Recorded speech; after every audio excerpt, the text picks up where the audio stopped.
আসসালামু আলাইকুম সুপ্রিয় শিক্ষার্থীরা, আমাদের গত ভিডিওতে আমরা ন্যারেশন সহজভাবে করার একটা চার্ট দেখেছিলাম, যেখানে আমরা বিভিন্ন সেন্টেন্সটাকে রিপোর্টের যে স্পিচটা সেটা পরিবর্তনের জন্য সেন্টেন্স অনুযায়ী যে পার্থক্যটা আছে সেটা আমরা একটা চার্টের মাধ্যমে সুন্দরভাবে তোমাদেরকে বুঝিয়েছিলাম।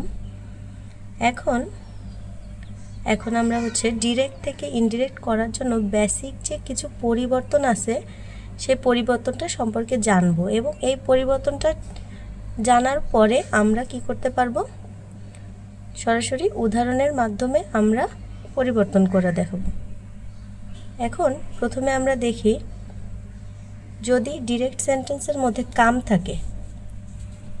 থাকে তখন পরিবর্তন হয়ে কি হবে, গো হবে। নাও থাকলে সেটা পরিবর্তন হয়ে দেন হবে। হেয়ার থাকলে পরিবর্তন হয়ে হবে দেয়ার। দিস থাকলে পরিবর্তন হয়ে হবে দ্যাট, এবং দিস থাকলে পরিবর্তন হয়ে হবে দোজ।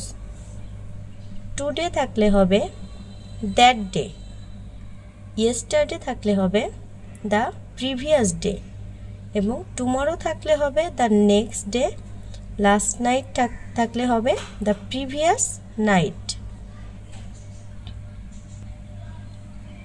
এছাড়াও এই শব্দগুলোর পরিবর্তনের সাথে সাথে রিপোর্টেড স্পিচের ডিরেক্ট থেকে ইনডিরেক্ট করার সময় আমাদের টেন্সগত কিছু পরিবর্তন হয়। যেমন সেন্টেন্সটি যদি সিম্পল প্রেজেন্ট টেন্স থাকে তাহলে সেন্টেন্সটি হবে সিম্পল পাস্ট টেন্সে করতে হবে। সেন্টেন্সটি প্রেজেন্ট কন্টিনিউয়াসে থাকলে পাস্ট কন্টিনিউয়াস করতে হবে। সেন্টেন্সটি যদি প্রেজেন্ট পারফেক্ট টেন্স থাকে তাহলে আমরা সেটাকে পাস্ট পারফেক্টে করব।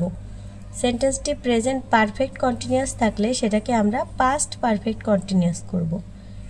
এরপর দেখো, সেন্টেন্সটি যদি সিম্পল পাস্ট টেন্স থাকে তাহলে আমরা সেটিকে পাস্ট পারফেক্ট টেন্স করব। যদি পাস্ট কন্টিনিউয়াস থাকে তাহলে পাস্ট পারফেক্ট কন্টিনিউয়াস করব। পাস্ট পারফেক্ট থাকলে নো চেঞ্জ, মানে কোনো পরিবর্তন হবে না। যদি পাস্ট পারফেক্ট থাকে এবং পাস্ট পারফেক্ট কন্টিনিউয়াস থাকে তাহলে এই দুইটা ক্ষেত্রে আমাদের কোনো পরিবর্তন করার প্রয়োজন পড়বে না। এরপর সেন্টেন্সের মধ্যে যদি শ্যাল থাকে সেটা পরিবর্তন হয়ে হবে শুড। উইল থাকলে হবে উড। ক্যান থাকলে কুড। মে থাকলে মাইট, এবং হ্যাভ টু এর পরিবর্তে হবে হ্যাড টু। এই হচ্ছে সেন্টেন্সের টেন্সগত যে পরিবর্তন সেটা। ধন্যবাদ শিক্ষার্থী।